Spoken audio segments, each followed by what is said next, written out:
Every now and then, I crave my mother's hearty soups. The composition of carrots, corn, pork bones, and planktons is my ultimate comfort soups. It's my taste of nostalgia, and it's my mother's way of a warm hug in the cold, blank living room. Planktons. It's not actually planktons, but instead dried razor clams, though I thought it was planktons from all the SpongeBob I watched whenever I visited my doctor. I've called it planktons ever since, and to this day, my sisters still refer to it as planktons.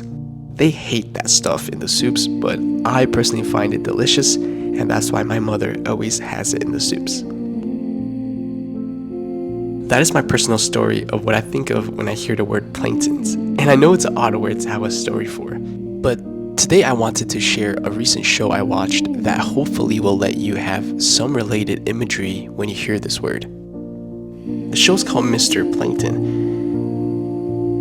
It resonated with me a lot because of the main character's mischievousness and how he constantly teases his girlfriend, similar to how I annoy my mother whenever I come back home. And I would like to share one of my favorite quotes from that show. See those sparkles? Do you know what they are? Look closely and you'll see that it's actually plankton floating. They emit light that they capture from the sun.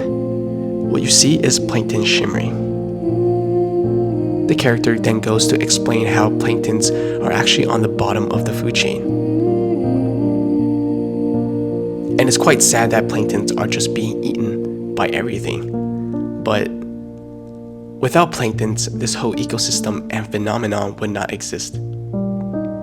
So I say, as cliche as it is, we're all beautiful in our own ways, even if we are the absolute losers. Whoa, hold up, loser? Yeah. But losers also contribute to society, and although we can't build rocket ships, we're one of one.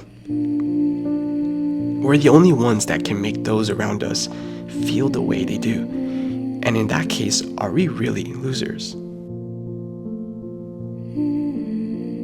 The last quote I wanted to share was, "There's no way you can be lost when you don't set a destination. You'll be able to explore all the time. You can become a drifter like me." As I was watching this scene, I sat back in my chair and just thought, yeah, what's the use of planning ahead if you can't live in the moment? It's quite bold to think about tomorrow when you're barely making it out today, so let's start off simple. Let's see if we can enjoy today. Let's not make a plan, but instead do as we please and become a drifter. That is truly when you find what your heart truly desires, and when you're finally comfortable with where you are, then let's revisit planning for the future. Help your current self help you for your future.